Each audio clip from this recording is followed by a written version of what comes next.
Hey everybody, welcome to Canadian Brew Channel. It's Sean back. I know it's been a little while, sorry for that. And here I have my little brother Brian. He's here today. He's not been on the show before. And today we are going to do another of my tastings for the Furnace Room Brewery. This one is Apricot Dandy. Alcohol volume of 4.1%. And the ingredients are, as always, water, malted barley, hops, and yeast. It also has wheat in it. Okay, which it's like a wheat beer. Ingredients are very basic in a good beer. That's one thing I like about the Furnace Room and a lot of other local breweries, not like the big ones, is they use real ingredients. Yeah. And it costs a little more, but I think it's worth it in the taste. And like I always say, we're gonna buy local, drink local, and here we are, just get a shot of that. And Brian, have you had this before? No. Okay. Not at all. So this one's a lighter tasting beer. This is one you could drink through the summer all day and not have to worry about getting out of your chair. Refreshing. That's it. So All right. start this one up. Alrighty. A lot ahead already. Yeah. It's a nice light beer, this one. We'll start with this one today. All right.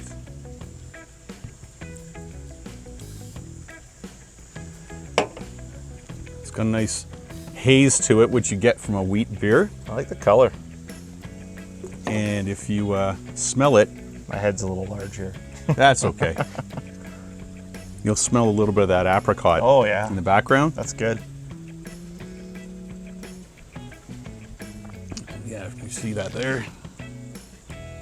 That's the wheat you said that? Yeah, the wheat does the haze? The wheat does the haze. There's other things that'll give a haze as well, but wheat's a very common thing to make a haze. And that, when I've been in Germany before, and they have the wheat beers during Oktoberfest. There's a lot of wheat beers too, and that's what they all look like. The first time I ever had one, I didn't know what it was. What am I drinking here? Yeah. Right?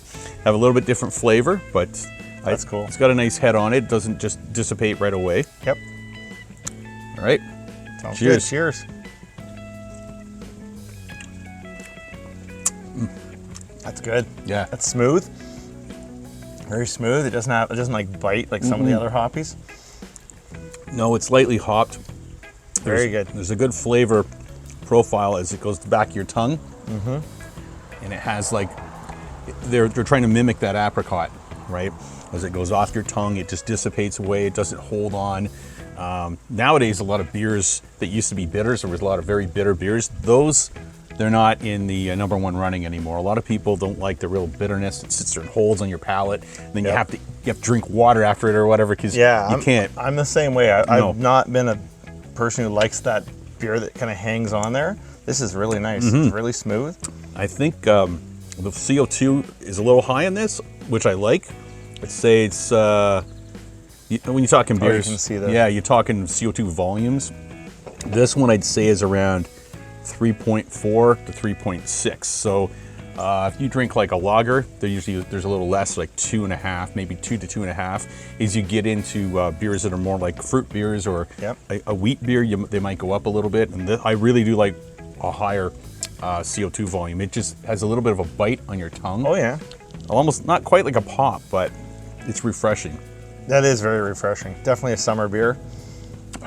I like that one. Oh yeah.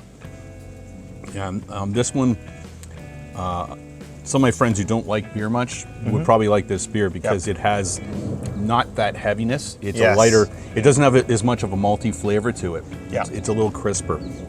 Yeah, see, I've over the years, honestly, before a lot of craft breweries, I always just drank real simple Canadian Coors Coors Light.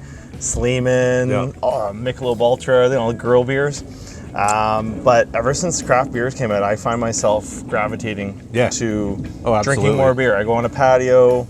I always ask what they have, and I try different stuff because it's got great. flavor. It's not just a beer. You know what I mean? Like back in the days, it's always just Canadian. Just Canadian. I know, it was brand loyalty. Absolutely. So one kind of beer. Yeah. And I love where it's come. That crowd is now in their 60s and 70s. Yeah. And I mean, I was kind of that crowd when I was younger. I drank the same beer all the time until about 5 or 6 years ago. And I am so happy that we've got the Furnace Room Brewery in Georgetown. Yep. It's awesome that Halton Hills has their own brewery now. These guys are They're smart with their marketing. Yep. I don't know if you've been there lately, what they've done with the place. Not in the I would say I was there when they opened up. Yeah. And I haven't been around much since. I've heard a lot of good stuff. Yeah, though. they now have the patio where you can get your own food, right? Yep. And that allowed them to now sell the beers instead of just doing flights. Right. And I think I'm going to be heading over there to have a few of these. These are good. Yeah, over there at their patio. Hot day like today. Oh, delicious. It's perfect. So guys, Apricot Dandy. It's a light beer at 4.1, so it's a nice session ale. I believe it's an ale. Someone obviously will tell me in my comments if I'm wrong, but it's a good wheat beer. It's delicious. Will this be offered, at the Beer Fest? I don't know. I'll have to ask. Mike's one of the head brewers, so Mike, I'll have to ask you: is this going to be offered? This will be gone quick. They've got so many new beers now. I've got to do a few more reviews because I went in there to pick up this, and I found there was 2 more that they had out there, and we're going to be discussing a couple of those beers in my next couple reviews. So, excellent, guys. Thanks for watching the video. Cheers. Cheers, Canadian Brew Channel. This is Sean, my brother Brian. Go to the furnace room, have a beer. Thanks, guys. See ya.